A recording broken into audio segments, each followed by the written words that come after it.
Just like that, the Philadelphia Union can't stop winning. What's going on? Welcome on back, everyone, to this edition of PHLY Union Podcast. I'm one of your hosts, JP Zapata, joined as always with the lovely Renee Washington. And yes, ladies and gentlemen, I am back just in time for the Union to make their Leagues Cup run. Everything is hunky-dory here in Philadelphia. But first off, Renee, it's so good catching up with you, talking some football. I can't wait. I missed it. I've been itching, and we're back, and the Union are back, Renee. It's so good for you to be back. It's been about a month, JP. I know. It's been a minute. Really, I see the tan. We got the wedding ring. You're a whole husband. That is correct. Yes. It's been a while since we've had a chance to have you on the show. And listen, guys, JP is now officially married. Our boy's growing up so fast. You're a full-on husband now. But I'm so excited for you and that, and I'm thrilled that you get to come back to the show. Selfishly, have you back. But also, it sounds like you guys had a great trip to Colombia and a great wedding and a great time with family, and that's what it's all about, right? We love sports, but we also love all the great things, the memories, the moments, like a wedding and a trip to Colombia. Like, yeah. Yeah, and on our soccer now, obviously it was great going back to Colombia, but it was really cool seeing just soccer jerseys everywhere. They're selling soccer jerseys at the traffic lights. Like, it's obviously like the sport over there, so it was really cool to see. I also saw a lot of cool, Euro soccer jerseys. I didn't see a lot. I take that back, Renee. You know what I saw a lot of? It was that pink Messi jersey in Colombia. Everywhere, pink Messi jersey everywhere. So I did see some MLS stuff over there, but you should have counted how many Messi jerseys you saw. It was too much. And you know what? The thing is though, and I can't fault them. Like, mostly the kids wore them, and I don't blame them. I love that. Then it's the best player of all time, and they love him down there. They got the Messi pink jersey, but yeah, obviously the kids. I'm like, all right, but when I see the grown adults, I'm like, come on, man! Like, we got some great Colombian players in the MLS, and you rocking this one, but it is what it is. At least they have someone to look up to, whether they're a kid or an adult. That's what it's all about. So I'm happy that you had that opportunity, because I know you were probably cringing and upset to see Messi in Colombia, in your backyard. And this is your house, and it was Messi there. Where's the Gazak jerseys in Colombia? Jeez Louise. Oh, wow. Yeah, how dare they not have any Dana Gazak jerseys? But maybe soon. Hopefully, Renee. Hopefully. Now, it is interesting though, because when you left, I'm trying to think of the timeline. When you left us, the Union had just started winning some games. Yeah, I think it was right before Leagues Cup. Yep, and they came back, and when you came back, they're a whole different team. This is good times for the Union right now. It's exciting. It's great to see that they're playing good soccer. They're playing consistent. They're grinding out wins. Like, you just had to go get married. We were talking about it. I said it with Andrew actually on our show last week. There are a lot of good luck charms. We got the return of Andre Blake from injury. Huge. We got the debut of Kevin Sullivan. There's been some we've got Tai Baribo's breakthrough performances, and JP getting married. You getting married was also part of the necessary changes, apparently, to swing the momentum for the Union to now be winning. I mean, literally, you get married and they're winning games. Bam. Well, I made the joke on Cuz's show. It was like, I leave, the Phillies, take a downfall, and the Union are on the up. What's going on here? Exactly. Like, the common denominator is you. So basically, every once in a while, you guys got to go to Colombia and renew some vows, just to get the mojo correct to the Union. I don't know what we'd have to do for the Phillies, but for the Union, thank you, because ever since you went to get married, everything's been good. Yes.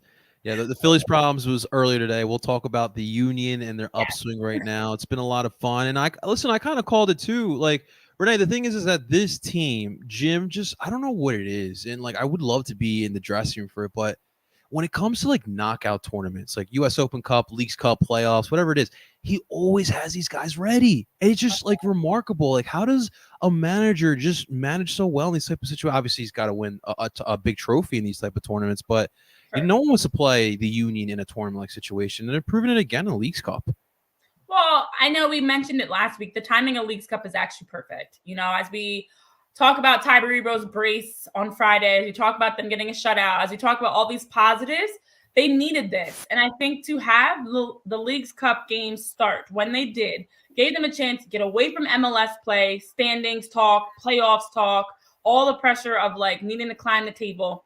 Starts from scratch. The Leagues Cup gave them a chance.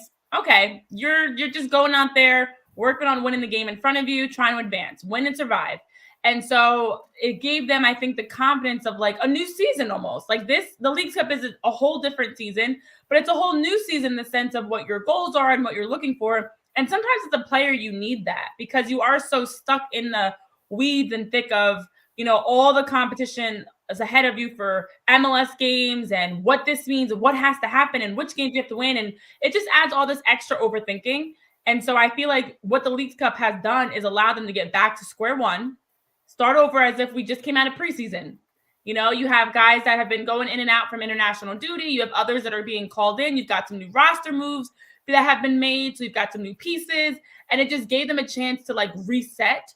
And then hopefully, this translates into MLS play as well. So I think the timing of it, ironically, as much as people complain about the Leagues Cup and extra games, is needed to be able to get them the chemistry going, get them feeling good, get the confidence high, and get them back on track. And this team has looked completely different. Yeah. Now, part of that, as you mentioned with Jim, is like Jim Curtin's done such a good job with managing this group and keeping them bought in to understand the bigger picture. There's still a lot of MLS games left.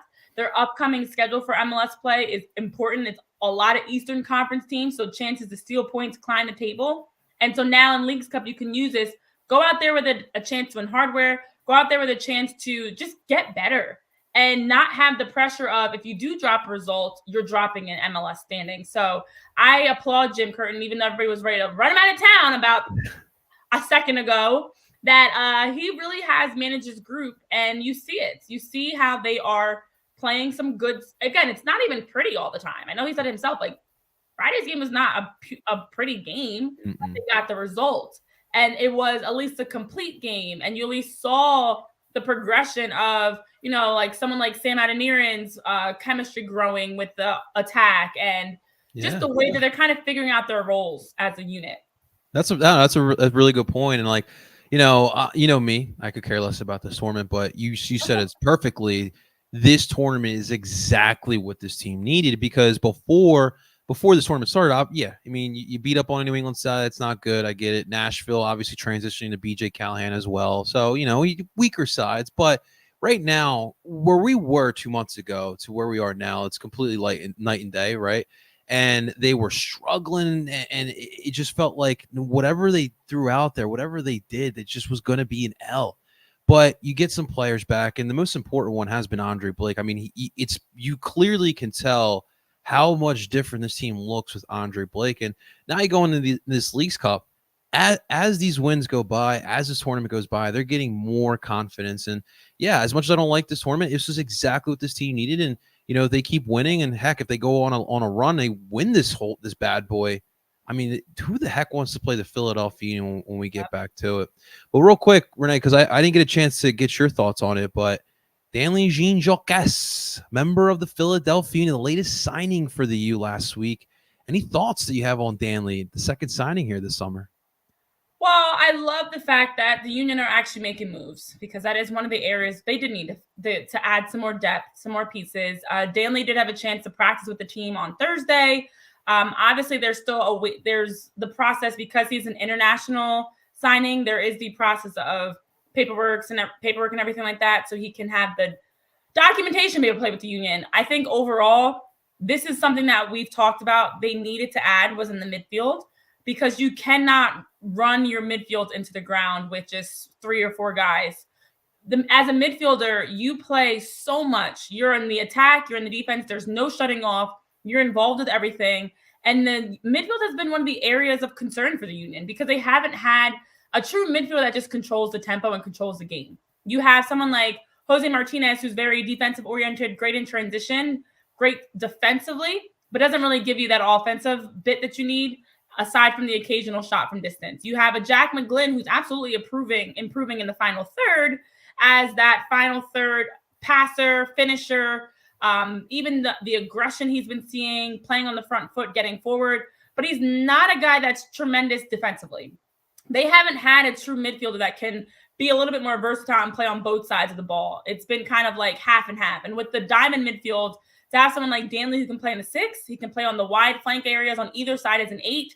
I think it just gives him that depth. And then also, much like we're seeing with Sam and Mikel Ua and the attackers up top in terms of the forwards, I think it also just gives another guy that can help compete for playing time, for a starting role. And we talked about this, JP, on the show. The Union needed to add more guys that push the starters and truly can be a starter, not a guy that's going to come in and just be a bench piece. You need someone that's going to raise the bar, that has the ability to come in off the bench or come in and be a starter, because you needed everybody around this team, especially into the attack, to play with a little bit more of that motivation, honestly. Like, they felt a little bit complacent at times. And I think now with adding Sam as a forward, Danley as a midfielder, it has forced everybody like, wait a minute, I got to protect my job. I got to protect my position, my role, my minutes. So I need to step my game up. The movement's been better. The chemistry's been there. They've been playing a lot more aggressive, and that's just with one addition. So I'm excited to see what Danley will add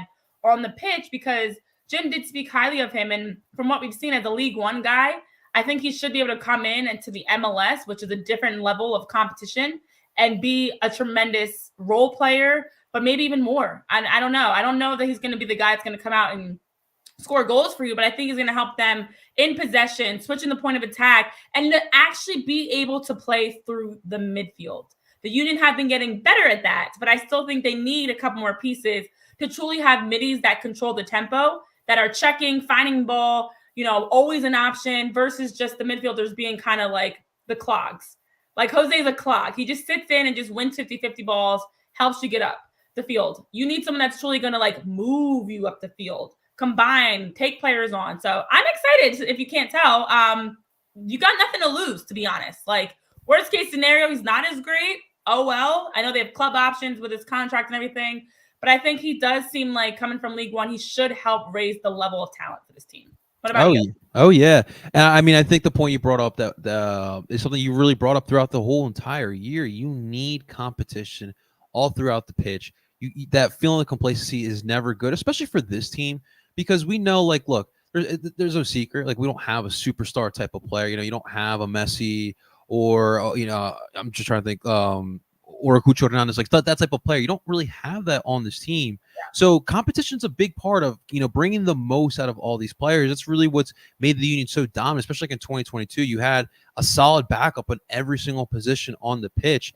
And you look at it now, you just mentioned it. You got behind Jack, Leon. Behind Brujo, now Danley. Behind Quinn, you still have Ali. Maybe still might need that backup for Daniel Gazak, but hey, for right now, for the rest of the midfield, the base of the midfield, you have some good competition. And then there's just Danley himself. The League One thing is the big part about it, right, Renee? Like, everyone talks about, Ernst never gets players from a big league in Europe. Why don't we go find those players? Guys, League One, there's a lot of high competition in that league. Played there for 2 years, and although FC Metz was not the best, they were literally relegated last year. That's still competition that he was playing in, and he's going to bring that over here. And he fits the 6 perfectly from what I saw on highlights. And obviously, we don't have an extensive amount of tape over here, but from what I saw in a little bit, he seems to be very comfortable playing as that 6. He knows how to attack spaces. His positioning was spot on, especially for a young player.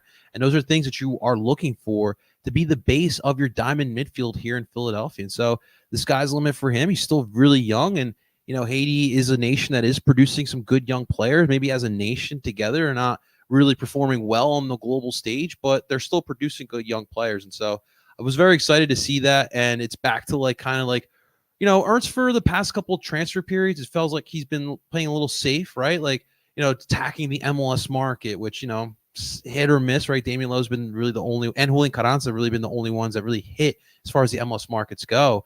But Renee, he does his most damage in finding these players over in Europe, the smaller teams, prospects obviously we never even heard of. And so hopefully Ernst is back. The Sam Alden-Aaron signing has been great. He's exactly what we needed. And he's even pushed my boy out. So, I know. And interesting. I want to get into that too. Yeah. Danley, I think you're absolutely right. When you think about him as a League One guy, he played substantial minutes with them. You know, he's someone that comes from FC Mets that wasn't a bench player, was a contributor. And so he's also the key. He's a ready now player. We see it with Sam. He's a plug and play guy. Like, of course, there's always, I don't care how talented you are, there's always a level of transition, learning your teammates, learning their tendencies, especially in soccer, because it's so fast. Being able to learn, okay, where are they going to flick the ball to? Do they like to check? Do they like to have the ball at their feet? Do they like to be played into space? Like, understanding how to best play alongside your teammates takes time. And I think for Danley, that what I hope is similarly to Sam, that he has already had the minutes and the success and scoring goals and being, a big part of SC Mets. And even as you mentioned with Haiti, that he can come into the Union and be able to immediately be ready to play. There's no need to have him be a Union 2 guy or be a guy that's going to take time to train and get better. Like, he should be ready from the jump. And it's encouraging because that's something that, as we get closer and closer into the true fall season of September and October, you want to make sure that the Union are ready for a big push. And you know what, JP, you also want to be ready when it comes fall season for the allergy season. That's right, because this fall is already here. It's so fast. We were just talking about heat waves and excessive heat warnings.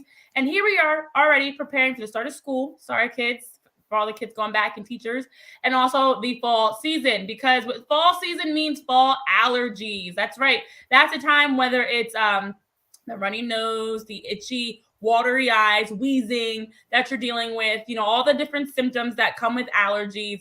The main culprits, and we know all these culprits, right? You see every day: ragweed, mold, tumbleweed, sagebrush, pigweed, dust mites. There's some sarcasm there because I don't know that I see any of those, but you don't see that. And that's the problem. Pet dander and fur. You don't always see some of these things, but it's causing you to have some fall allergies. And this fall season, as you are preparing for it, maybe you've got a dog and a cute little kitten, Tyler, like you do, that you have in your household that's causing you to have pet fur and dander around, that's creating, the extra sneezing and watery eyes. And actually, Tyler, you do have allergies to a cat. So this is for you. And for everybody else that's dealing with allergies, if you're looking to get relief, Rite Aid Rewards emails you. You can sign up for those emails at riteaid.com/rewards.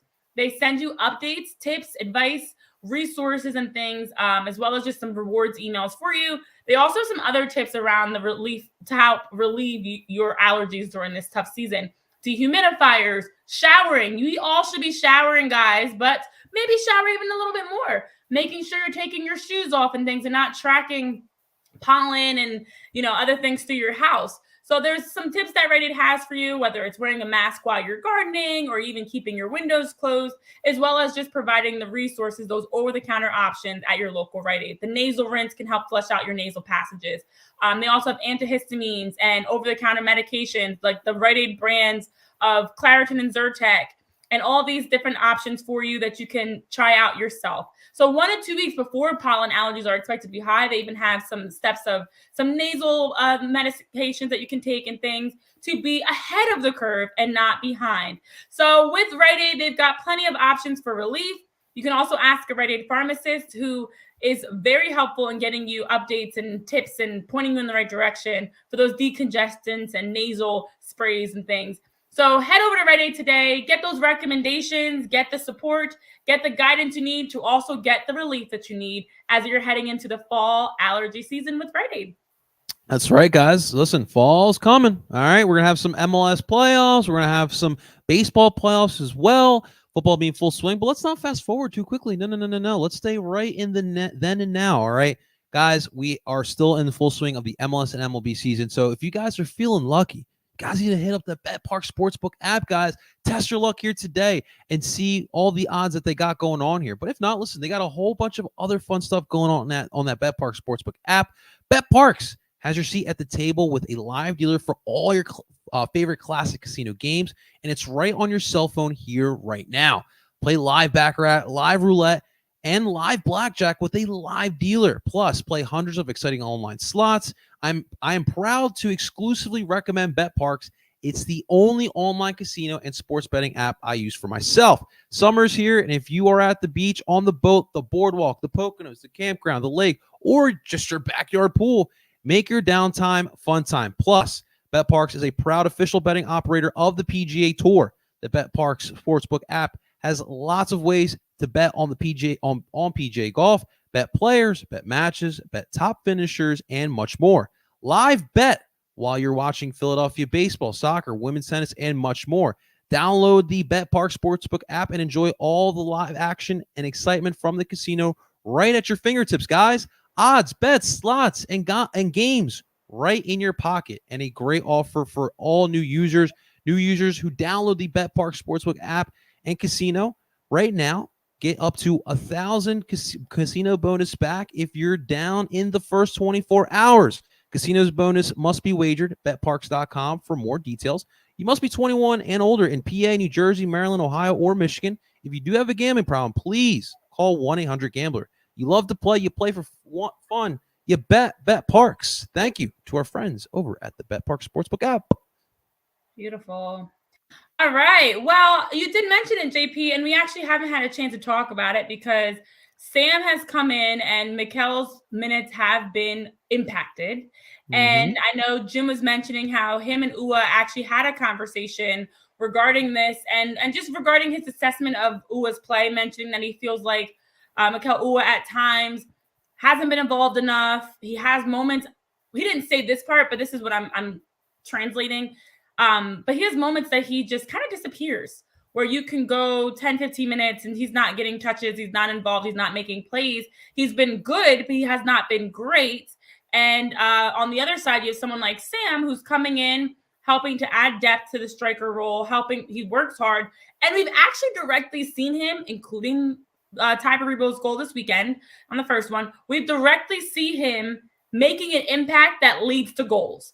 You know, he had the defensive play that led to Daniel Gazdag's goal against Cruz Azul. He has had literally a hand in multiple goals and also near chances. You look at the chances he's had himself.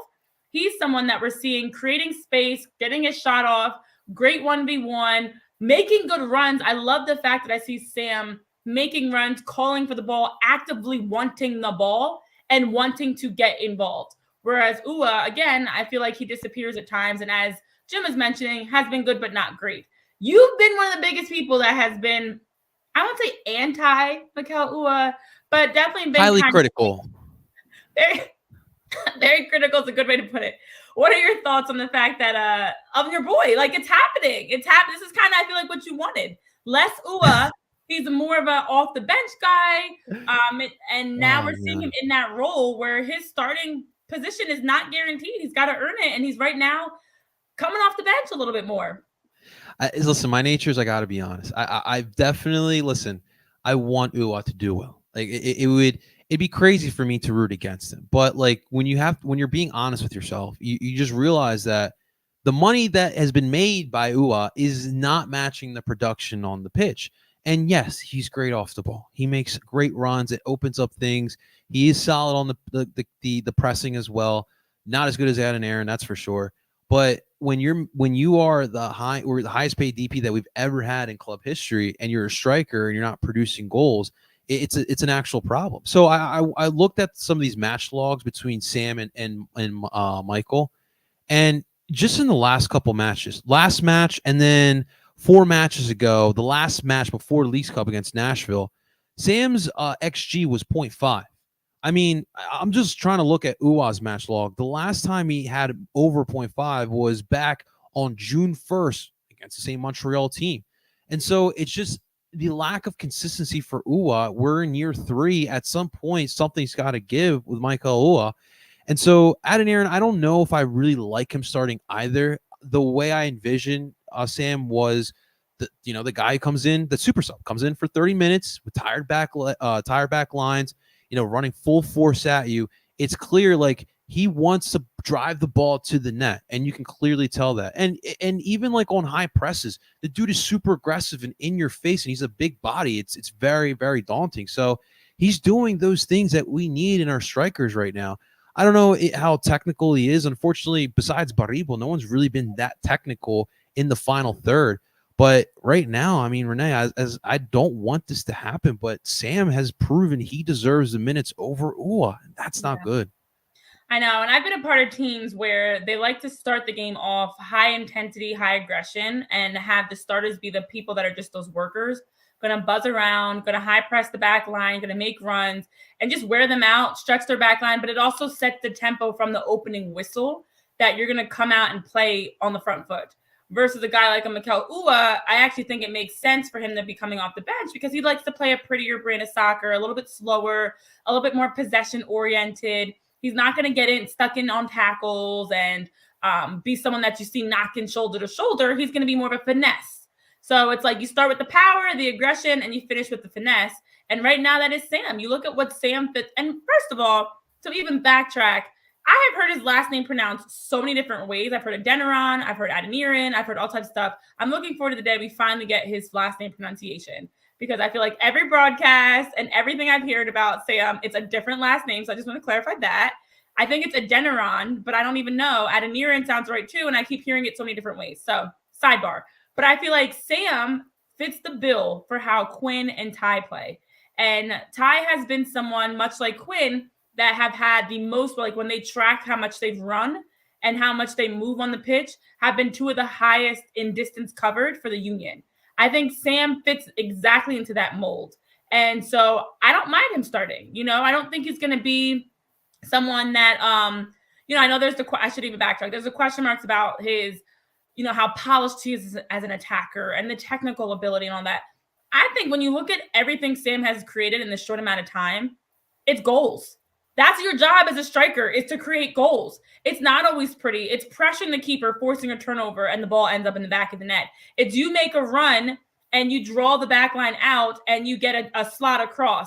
He's making runs, movements, plays that allow everybody around him to feed off of that, to score goals, to win games. So I do feel like regardless, he's got the production.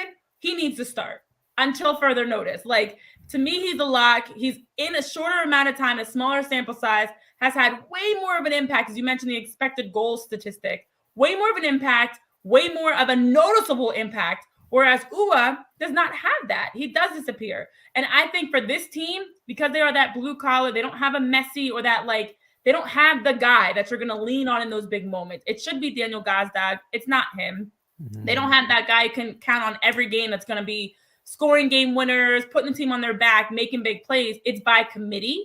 You need the worker bees. And I think Sam fits with Quinn, fits with Ty as that true worker that's going to just make this team a hard team to play against, a hard team to build out the back through. They talk a lot about wanting to win the ball in higher spaces. Sam is that. He helps them create turnovers, force mistakes, and now the Union are able to set their line of pressure higher, win the ball, and they're attacking from higher up the pitch versus it always even having to get to their back line. So keep starting Sam, keep putting Ua off the bench, and think good things are happening. Yes, absolutely. And first off, quick shout out to Jillian. Jillian, on the show I was gone, so I have to give a big shout out, a big thank you to Jillian. In the house. She did a great job with you, Renee. So got to give a big shout out. So and it's nice we had an all women show, by the way. Yes. Bill and I were talking about it off air on Twitter. You don't see that often of just having an all women show, especially even for the MLS. So shout out to Jill Albany for that. And I know she's sharing. I've seen that Adeniran, excuse me, on the roster. But again, I keep hearing everybody saying something different. And Adeniran. We'll figure it out. But so I went on Sport Track here to look at Mr. Ua's contract here, Renee. So his cap hit this year is the most of it is in his 3-year tenure here in Philadelphia to 2.4 mil. So after this year, there's a club option for Michael Ua, which the Union can decide to bring him back or say au revoir. So this is why this is big right now. This striker situation is big because for Ua, who signed the biggest or the greatest deal in Union history, now, essentially he's probably playing for his Union future here. Because listen, I don't know what Ernst is thinking, but I have to believe that if Ernst is seeing what Ua's been doing this season, he cannot be sitting there thinking we need to bring Ua back next year. We need to give him that option for next season. So keep an eye on this, guys. Everyone keep an eye on this for the rest of the season, how UA does here. I'm not saying you can't do it. There's some time. There's a little bit of hope. But with the club option for next year, how do you bring him back with the production he's been given? So we shall see. Yeah, again, even at that amount of money, like if he's coming back, it's got to be for less. And he's not taking that deal. Let's be honest. No. I do think, though, this sends a great message through to the team. And not that you make moves like this as a coach to shake things up, but I think it sets the expectation and the tone of, I don't care if you're the highest paid player or where you stand on the financial side, we're going to go with the guys that are going to help us win games. And I do feel like, in addition to the return of Andre Blake, which has been the biggest game-changing move that has helped the Union, without a doubt, like no hesitation, the other thing that has finally been happening that we're seeing is a shakeup in the lineup. And that's something I remember us talking about it like it was yesterday. The complacency that comes with knowing there's nobody really competing for my spot as a starter. And there are some players, like I was the type of player, and I know players that you're just motivated strictly off the fact you want to win, you want to score goals. It doesn't matter who you're playing against, what day it is, any other factors. You want to beat the person on the other side. There are some other players that are not as motivated like that, to be honest. They're just like able to kind of have the ebbs and flows of some days I feel like playing, some days I don't, or a day like Friday, there's not as big of a crowd, so I might not want to play as hard because it's a little bit quieter at Subaru Park versus other days when it's rocking at Subaru Park, and that gets me motivated. There are guys that need external motivation versus some that are intrinsically motivated. I do feel like there were a few players that hit that wall of like getting complacent, feeling like their job is fine. So for Jim to have this opportunity now, to have a true battle for the starting forwards, for the starting midfield. And then also that does correlate to the back line because Olivier Mbaizo in general can slot in if needed as a starter. So there's already been a slight competition on the back line. But I think for the whole team, it just sets the standard of everybody's got to earn their spot. And I know they already know this. They're professional athletes, but they're human still. You still need that reminder that your job can be lost, even if you're Mikel Ua, one of the highest paid players on this team. So hopefully this brings out the best of Ua. It sounds like him and Jim, based off of what Jim was mentioning, they've been having plenty of conversations to make it transparent as to what needs to improve. And I'd love to see him be more active and involved and get more touches and make more runs and be more of a threat and maybe even win that starting spot back. That'd be a great problem to have. But I think this team needed this shakeup. Tai Baribo's come in and showed that. Sam Adeniran showed that. And definitely, hopefully, I should say, Danley will as well. No, you're spot on there. I mean, the competition has been one of the key pillars here for the Union over the past couple of years. And Renee, I mean, you brought up a good point about the motivation part and staying motivated. And a good way to stay motivated is having that leadership. I mean, probably the best bit of business this season has been extending Andre Blake, because even at this age, he's still a crucial part of this team. And you're seeing it out there. This team has been playing. It's been a complete switch since he's come back. Look at Gleznes and Elliott, and they're low in there too. Those guys have played so much better with him back there. Look at, so was it like the 10th, somewhere around like the 10th minute against Montreal on last Friday? You know, Montreal goes on a quick counterattack. You had Bryce Duke and Kokaro, who could go on like on a 2-1-1 situation with Gleznes. Bryce Duke has an breakaway shot with Andre Blake, makes a humongous save, and that probably kept the momentum on the Union side. It's little plays like that go a long way, and you're just absolutely seeing that now. We'll see how the competition treats Ua.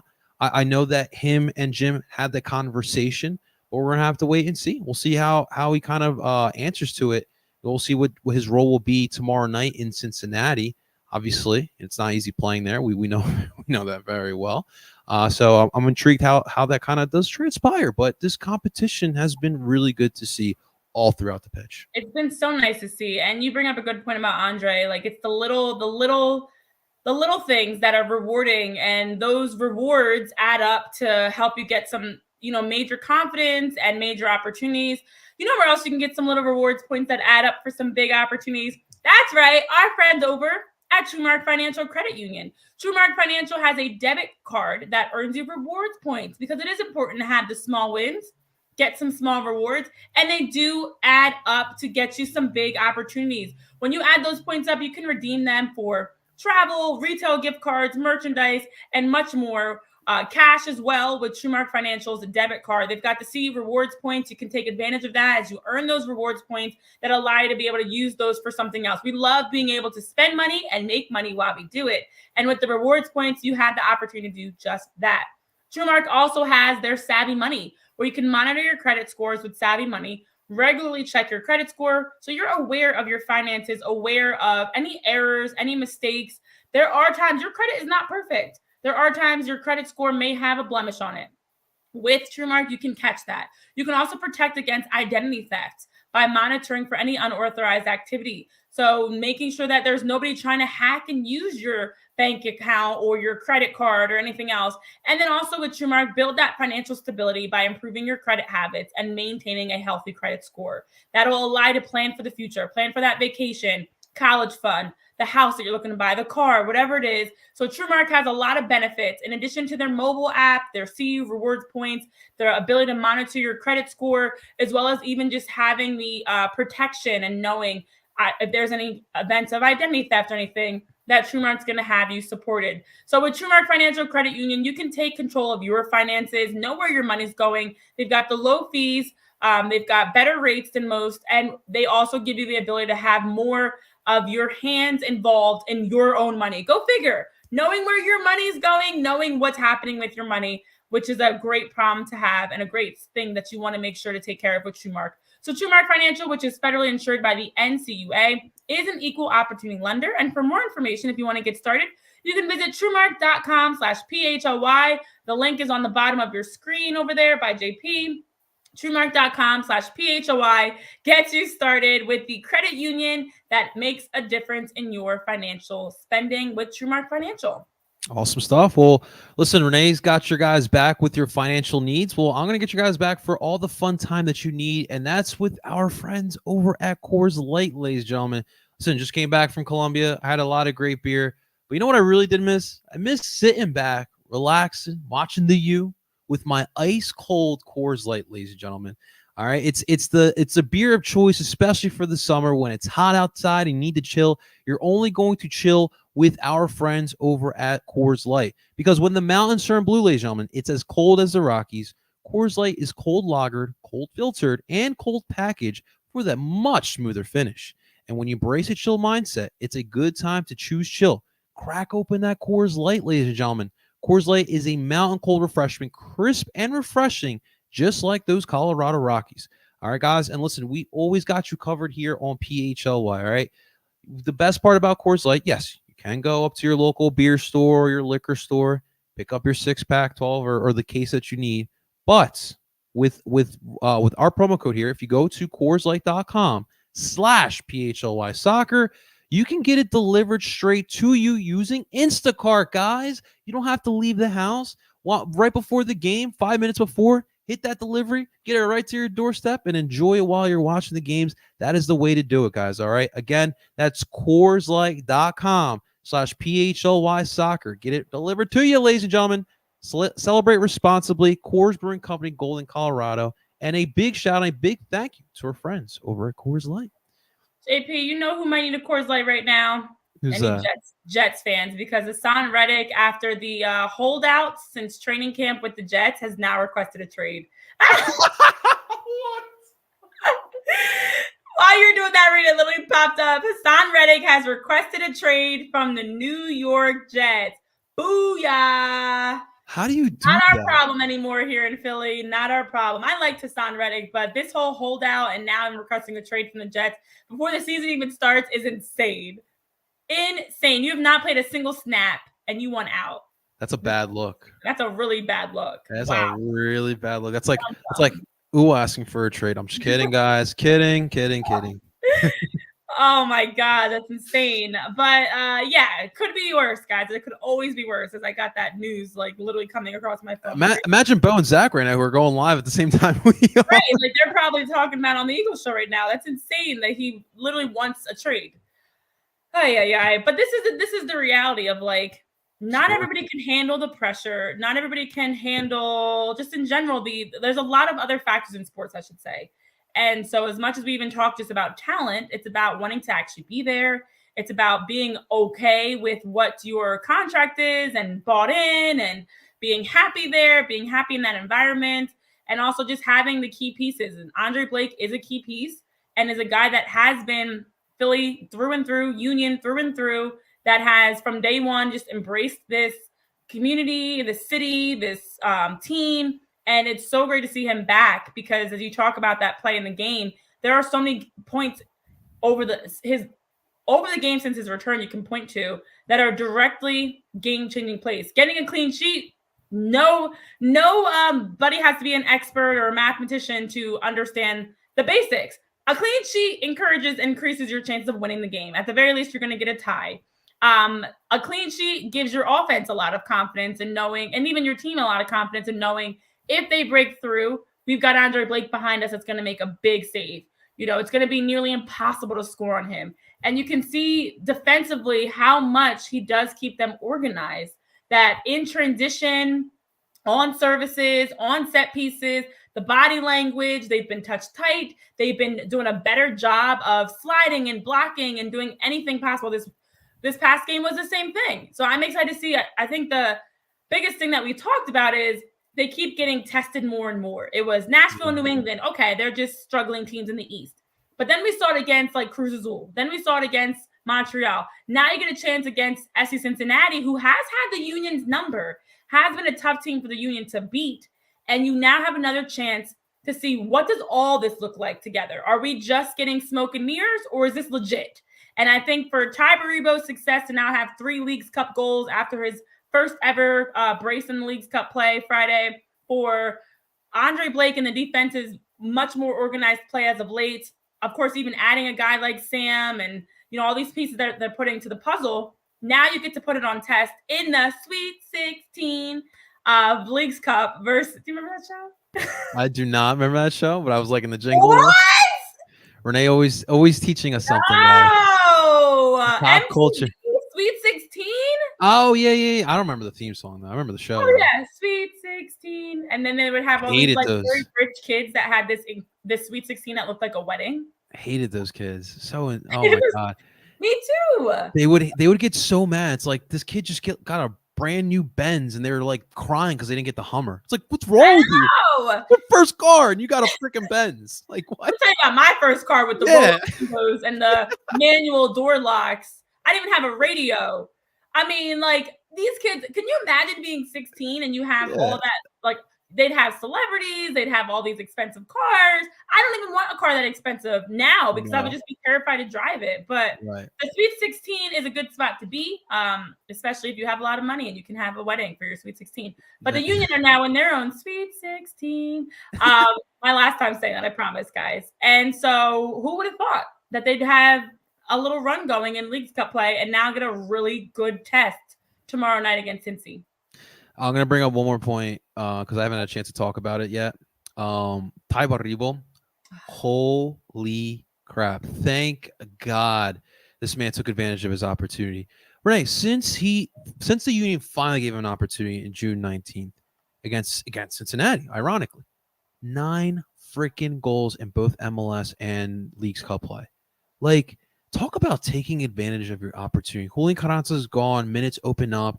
He gets put into play, finally healthy, finally acclimated with the MLS, and he's been killer. And obviously, look, in this type of system, if you're a forward, just make those runs, because you got guys that'll get you the ball, and he's been in the right place at the right time, scoring these goals. I love the form on the second goal on Friday night against Montreal.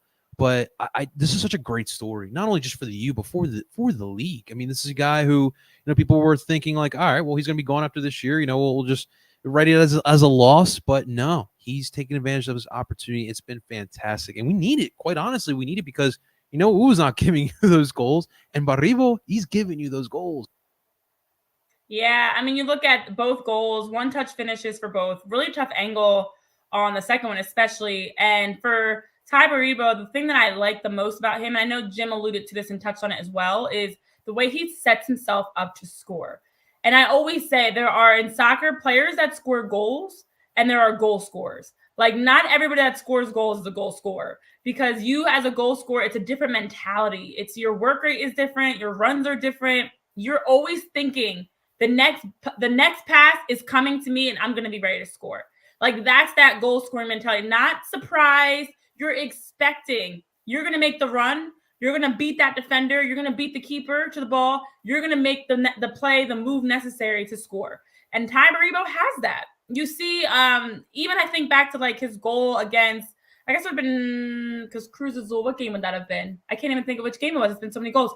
But it was to see him make runs where you see him actually changing direction, peeling off the defender, getting his body and his feet set, most importantly, to finish.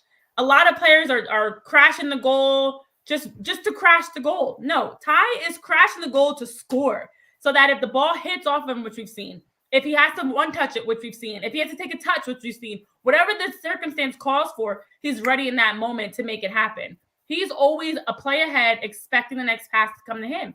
And he just works so hard and moves so much and wants the ball in dangerous spaces, wants to get into the final third and create an attack and find the final pass at his feet. They have not had that. And even a Julian Carranza, as tough as it was to lose him, he was a different type of goal scorer. Tai is the guy that and this is, I know Jim said this is what they saw when they scouted him with Austria. He is the guy that is hungry.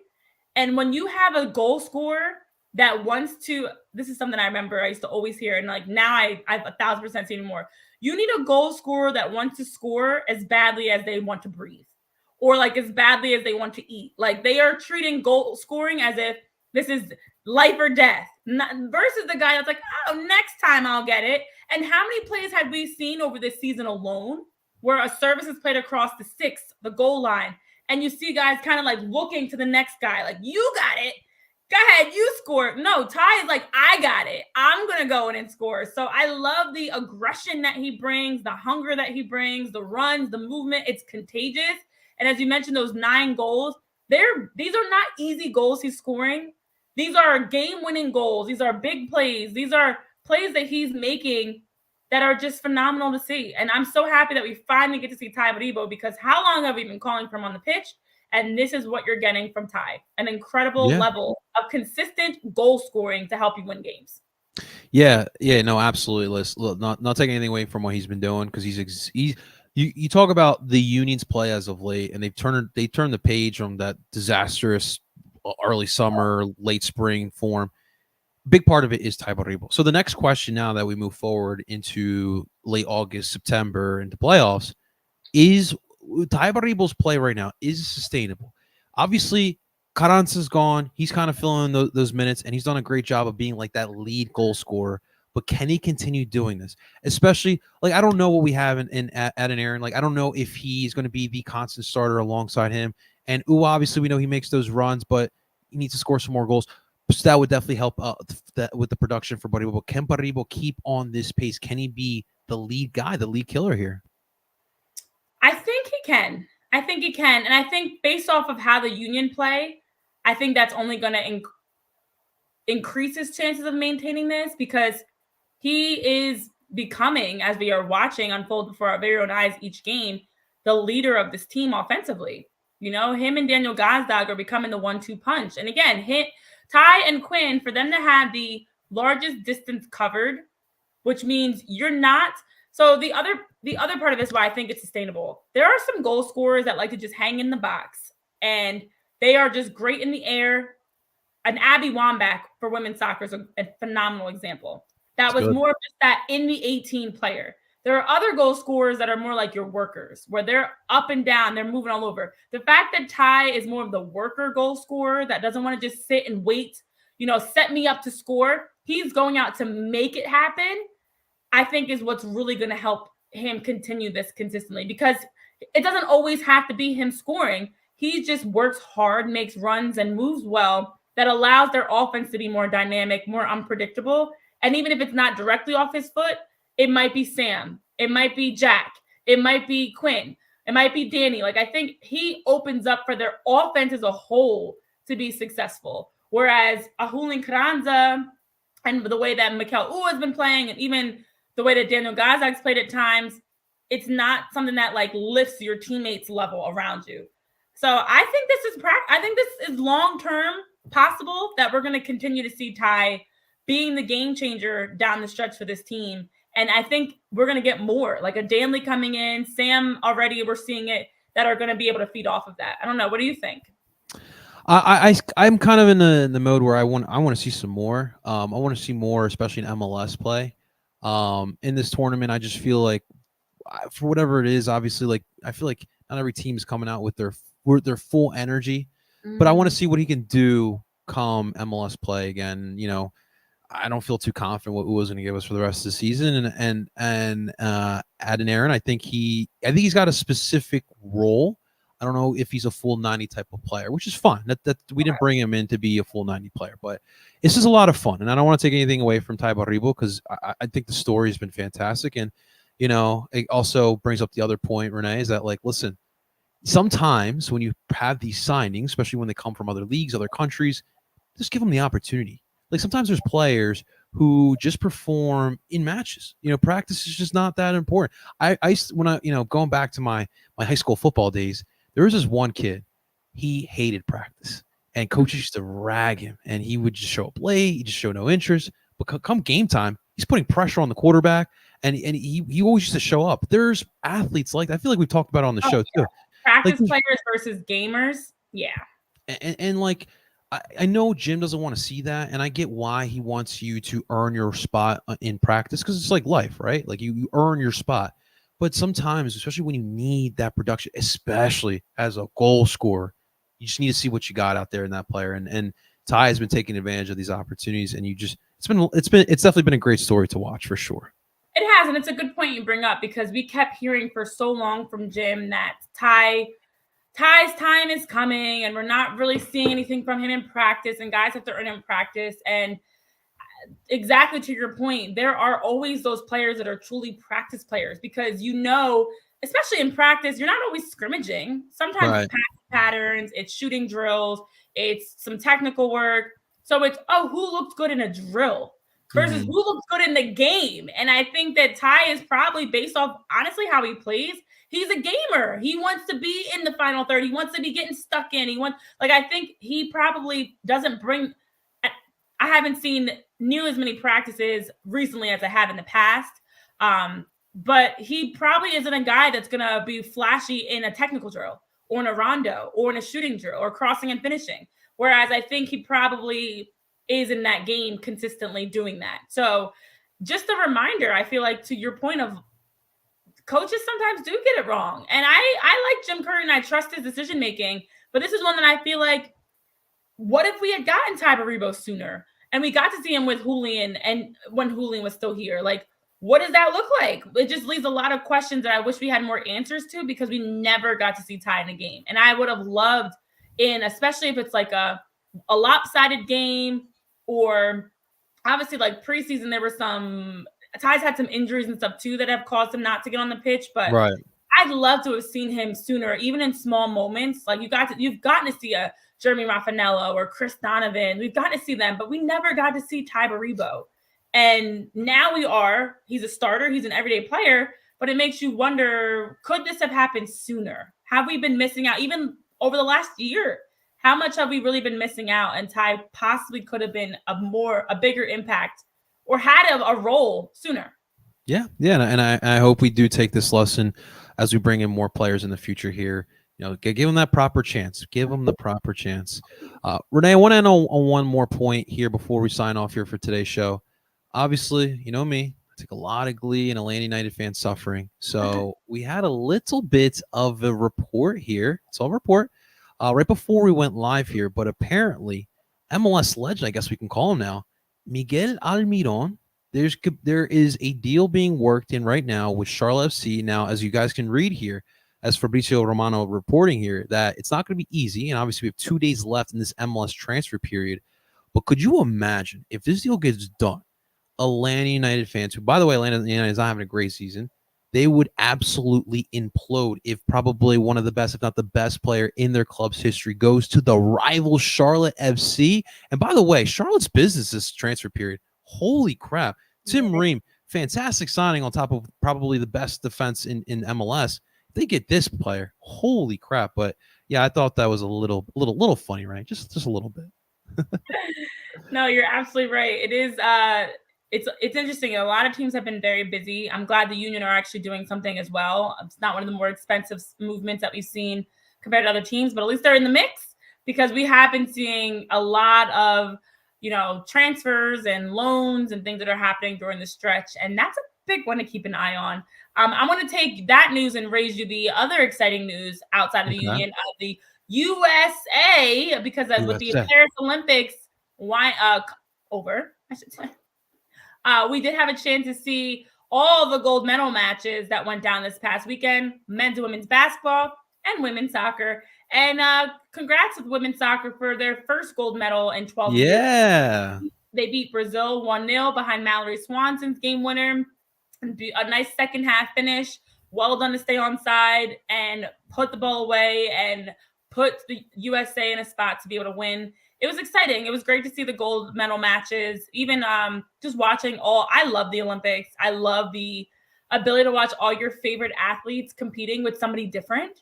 So you got to see, for men's basketball, for example, you get to see LeBron passing to Steph, who passes to KD. For women's soccer, you got to see, Mallory Swanson, who plays for Chicago, with Sophia Smith, who plays for Portland, with Trinity Rodman, who plays for Washington, just the triple espresso, all the excitement that comes out, the pride of being able to see your country competing on the international stage, and then also the other events.